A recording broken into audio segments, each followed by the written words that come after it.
Imaginary Friend. Written by Bolding. Chapter 5.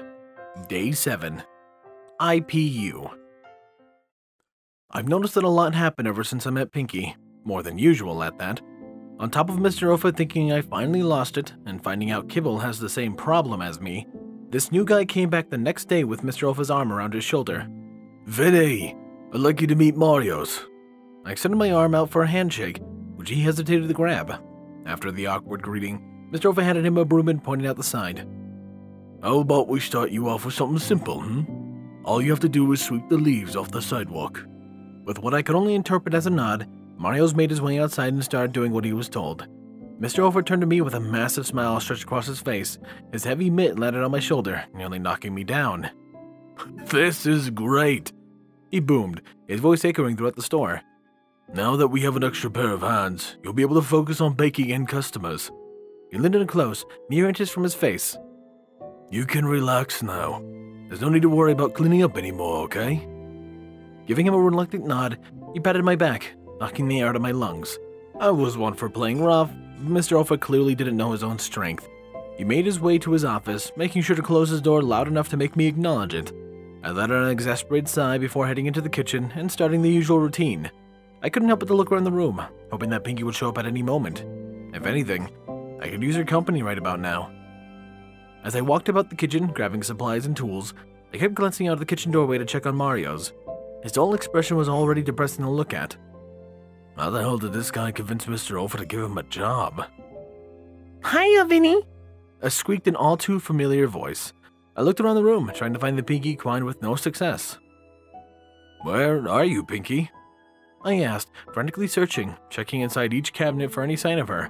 No matter what I looked through, I couldn't find her. "Over here!" She giggled as I followed the sound of her voice. Closer and closer, her laughter grew louder.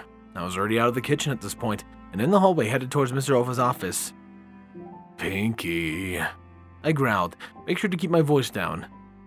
"Get over here. I'm gonna get in trouble if I go that way." Pinky pounced through the wall, aiming straight at me. Naturally, I ducked. Instinct made me do it, and I swear, with a loud thump, I banged my head against the wall and fell on my ass. "Are you alright?" I heard as I rubbed my head. Behind me, Mario stood at the end of the hallway, broom in hand and eyebrow raised. I stood back up and nervously chuckled. "I'm fine." "Oh, the quiet guy is back!" Pinky blurted, cutting me off. I shot her a glare before looking back at Marios, who was inspecting the spot where Pinky stood. His eyes kept shifting between Pinky and myself, making me more and more nervous with each glance. Pinky imitated his actions, looking between me and Marios, her smile wide and devious. All done with the leaves?" I stuttered, trying to break the silence. He continued to stare me down, not uttering a word. All he did was nod slowly before turning back to the storefront, his eyes not breaking from mine until the head was completely turned. Marios disappeared from view as I bolted towards the bathroom. Pinky followed not far behind, her elated expression now gone. "Vincent, is everything alright?" I don't know why I ran to the bathroom, or why my hands were shaking, but something didn't feel right. Something about this guy made me nervous, more than anyone I've ever met before.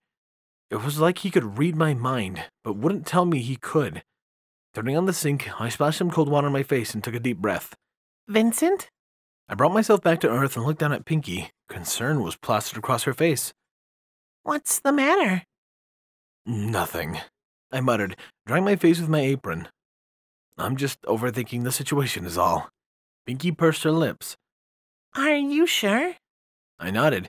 Pinky wouldn't understand. She couldn't. If people were to find out about my little issue, I'd be strapped into a straitjacket, cooped up in a small room covered from corner to corner in soft padding. I could only imagine that the worst she would get is a strange stare from another pony. From the way she describes her world, strange things are always happening. Exiting the bathroom, I made my way to the kitchen and continued making bread, occasionally keeping an eye out for Marios. The entire time I had Pinky rambling on about something pounding my eardrums. I wasn't listening, to be honest. I was more concerned about the guy who could possibly see her. So concerned I didn't even notice the bag in my hand was pastry flour before I poured it in. "Damn it," I muttered, digging into the mixer with my hands, scooping the flour out into the empty bag. I cursed relentlessly under my breath. Pinky continued her onslaught of stories and personal philosophies as the vein in my forehead began to twitch. If I wanted to be quiet, I couldn't talk to her, especially with Marios roaming around. but so badly did I want to tell her to shut up. No living creature should have had this much interest in the pronunciation of the word eclair. Oh, I almost forgot. Pinky exclaimed, just as I finished digging out the flower. Princess Celestia wants me to take her to visit you and Kibble tomorrow around sunset. Tomorrow? You told me Celestia was coming in by 3 days. What's with the sudden change in plans? Celestia? I felt an eerie chill run down my spine as the name was parroted back at me. I slowly turned my head and locked eyes with Mario's, who stood in the doorway. His eyes were wider than your grandmother's panties, and the creepy smile on his face didn't help me calm down much either. Then it's true. You are the chosen one. At this point, I was tempted to just stick my head in the mixer and flip the switch. It was all over. My job, my life, they were all going to be dropped for a straitjacket and a cushioned room. Mario's advanced and kneeled down beside me before doing something I didn't expect. He bowed to me. I stood there, mouth gaping as his man laid his head on the ground, praising me like a god. Pinky turned to me, clearly just as confused as I was. She pointed a hoof at him, asking me what he was doing. I shrugged and shook my head. Her guess was as good as mine. Vincent Panem. I began sweating bullets at the mention of my full name. I don't remember giving it to him. We have been watching you from afar, questioning whether the prophecy was true. And it is. This is a glorious day. I didn't know what the hell was going on. All I had was a single question beating my brain into pulp. What? Mario's lifting himself up, leaning in with his lips puckered, aimed for my cheek. I slapped him as soon as I realized what he was trying to do. Well, at least take me out to dinner first. Mario's collected himself and cleared his throat before standing back up. My apologies. I got excited. Allow me to explain. I am a follower of the invisible pink unicorn. Invisible pink unicorn, I repeated. Isn't that like the flying spaghetti monster? Please don't compare us to those peasants, he snapped with a scowl.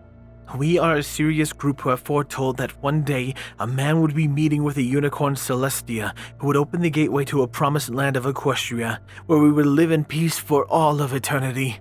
To have Pinky give someone the look she gave him, it would be safe to assume that he were crazy. Pinky turned to me, her eyebrows raised and mouth wide open. Celestia isn't pink, though, she mumbled, obviously confused. I turned back to Mario, awaiting his response. He stood there, smiling dumbly. I looked between him and the mare before realizing the obvious. He couldn't see or hear her. To confirm my suspicion, I asked, Did you hear her? He looked at me, bewilderment before his eyes darted around the room. The invisible pink unicorn is among us?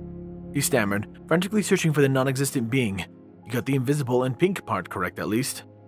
No, but one of her fellow ponies are, I replied. Now, let me ask you a question. What do you mean you've been watching me from afar? Marios nervously scratched the back of his head, refusing to make eye contact with me. That's not important right now. What matters is that you contact the princess so you can fulfill the prophecy. Avoiding my question was something that gets on my nerves. This guy was weird, even by my standards. Obviously, he knew more than he was telling me. If you want me to fulfill the prophecy, I suggest you tell me what I want to know. How long have you guys been spying on me? Mario's eyes shot to the ground as he let out an exasperated sigh. Since the incident with your parents, one of the followers was the psychiatrist who talked to you when you first started seeing your visions. It felt as if my stomach had tied itself into a knot. Pinky gave me an apprehensive look as sweat began to trickle down my face. Vincent? What's he talking about? I clenched my fist so hard, I could feel my short fingernails dig into the skin of my palms. When I was younger, my parents were killed in a car accident. I walked away with only a few cuts and bruises. I had no other family, so I was left with having to live in an orphanage. It was when I started to see the ponies. Horrible memories began to fill my head as I relived the past. When I went for help, they had me talk to a man by the name of Dr. Tiago. He told me my problem wasn't normal, and that I shouldn't tell anyone about it, or else they would lock me up forever. Pinky's ears tilted back as the frown formed on her face. Mario still refused to look up from the floor, let alone glance at me. Only now did it make sense to me. I was being used as a tool for some cult my entire life. They preyed on my fear that I would one day be their puppet. It took nearly every ounce of willpower not to rear my arm back and punch this guy in the face. Not only did that doctor break the Hippocratic Oath, but he followed me for my entire life. Grabbing the bag of the flour, I turned around and headed back to the pantry. I have work to do. Leave me alone. For the rest of the morning, no one came to bother me. Not Marios, not even Pinky. It was probably obvious that I didn't want anyone talking to me. I felt like a drone, just walking around doing my job. I didn't feel much enjoyment that I normally felt each day coming into work. Bread was no longer a work of art. It was just bread.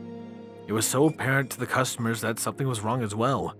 When Kibble came by, he took a bite of the bread and groaned.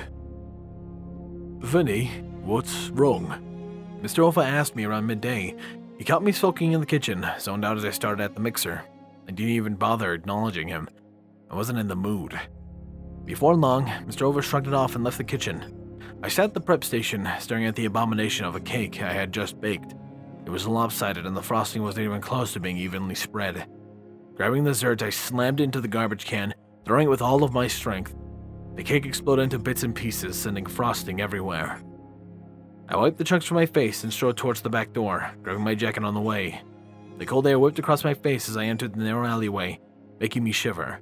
I looked around at the corner where a few trash cans laid, remembering the day Mr. Ofa found me. That was probably the best and worst thing that ever happened to me. Tears began to swell in my eyes, remembering the day that man offered me a new life, away from the hobo lifestyle. Vinny? I turned around to see Pinky standing behind me, her expression uneasy. I could feel my legs begin to wobble, and before I knew it, I was on my knees crying out like a baby. My voice echoed throughout the quiet alley, scaring off any stray animals and people. I couldn't hold it in anymore. Years of stress and anxiety came out all at once. Instinctively, Pinky stretched out her forelegs to hug me. There was something wrong, though. I could feel it. There we go. A shorter video today, but don't worry, we're going to be back on that grind set. I apologize also if you can hear this squeak because it is very windy over here. It has been for a week or so. That's also why I didn't record yesterday. It was almost insane, but I really wanted to get something out for you guys. What aren't insane though, well they are insanely generous, are my wonderful donators. Thank you my tier 1 Patreons Squall, Windfeather, Rainflicker, Starlight Blaze, Stu Hex, and Dreamless Portal. My tier 2 Patreons Chase LeMaster, Sword Brother and Morded, Nocturne, Solus, RD Bryant, Captain Blue Shadow, HKH4 aka Texture, and the Animated Ghost. And of course a large thank you to Silent Titan. That aside, however, I hope you guys have enjoyed. This has been Firehearth. Have a wonderful day.